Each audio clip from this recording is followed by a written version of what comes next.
বঙ্গোপসাগরে সৃষ্ট লঘুচাপটি নিম্ন চাপে পরিণত হয়ে আজ সকাল বরিশাল, ভোলা, চট্টগ্রাম, কক্সবাজার, মংলা ও পায়রা সমুদ্র এলাকায় অবস্থান করছে বলে জানিয়েছে আবহাওয়া অধিদপ্তর।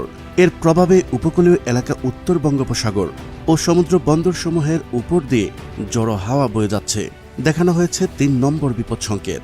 এই অবস্থায় সাগরে ঝোড়ো হাওয়ার কবলে পড়ে ভোলা ও কক্সবাজার উপকূলে মোট ৭টি মাছ ধরার ট্রলার ডুবির ঘটনা ঘটেছে। এই ঘটনায় এখন পর্যন্ত 2 জেলের মরদেহ উদ্ধার করা হয়েছে। নিখোঁজ আছেন আরও প্রায় 10 থেকে 15 জন। সাগরের লঘুচাপ ঘূর্ণিঝড়ে রূপান্তর হয়ে কতটা ভয়ঙ্কর হয়ে উঠছে তা জানাবো আমাদের সহকর্মী আহমেদ ফায়াজের ভিডিও চিত্রে। চলুন শুরু করা যাক। কক্সবাজার ফিশিং ট্রলার মালিক সমিতির তথ্যমতে সাগর উপকূলে লাবণী চ্যানেলে শুক্রবার এফবি রাশিদা নামে একটি এবং সাগরে ইনানি পয়েন্টে 5টি ফিশিং ট্রলার ডুবির ঘটনা ঘটে। এতে ট্রলারে থাকা মাঝি মাল্লারা কুলে উঠতে পারলেও 5 জেলে নিখোঁজ রয়েছে। সাগরে সৃষ্ট নিম্নচাপের প্রভাবে বৈরী আবহাওয়ার কবলে পড়ে 30 থেকে 35টি ফিশিং ট্রলারের খোঁজ পাওয়া যাচ্ছে না। অন্যদিকে ভোলার চরফ্যাশনের সাগর মোহনায় মাছ ধরতে গিয়ে একটি ট্রলার সহ 8 জেলে নিখোঁজের খবর পাওয়া যায়। গতকাল রাতে চরফ্যাশন উপজেলার ডালচর ইউনিয়নের ভাসানচরের সাগর মোহনায় মাছ ধরতে গিয়ে নিখোঁজ হন তারা।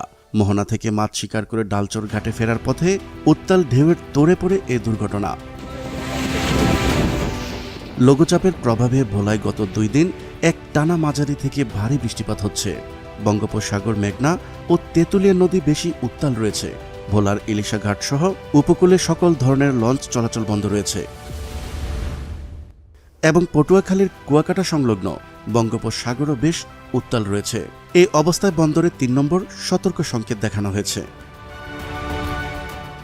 ঝড় সতর্কীকরণ কেন্দ্রের সতর্কবার্তায় বলা হয়েছে, উত্তর বঙ্গোপসাগর ও উপকূলীয় এলাকায় গভীর সঞ্চালনশীল মেঘ তৈরি অব্যাহত রয়েছে।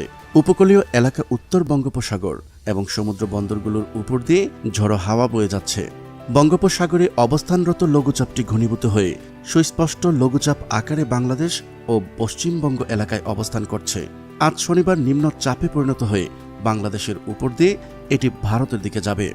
গতকাল থেকেই বিশেষ করে দেশের দক্ষিণাঞ্চলের উপকূলীয় এলাকায় ভারী বৃষ্টিপাত শুরু হয়েছে। গত 24 ঘন্টায় সর্বোচ্চ 378 মিলিমিটার বৃষ্টি হয়েছে কক্সবাজারে। আজ থেকে বৃষ্টির পরিধি সারা দেশে আরও বাড়তে পারে।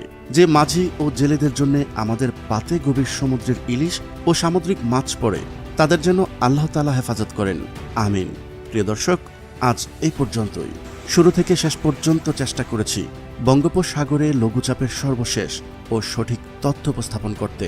কোথাও কোনো তথ্যগত ভুল কিংবা আপনার পরামর্শ থেকে থাকলে তা কমেন্ট করে জানাতে পারেন। দেখা হচ্ছে পরবর্তী ভিডিওতে। ততক্ষণ পর্যন্ত মহান আল্লাহ তাআলা সবাইকে ভালো রাখুক, সুস্থ রাখুক। আল্লাহ হাফেজ।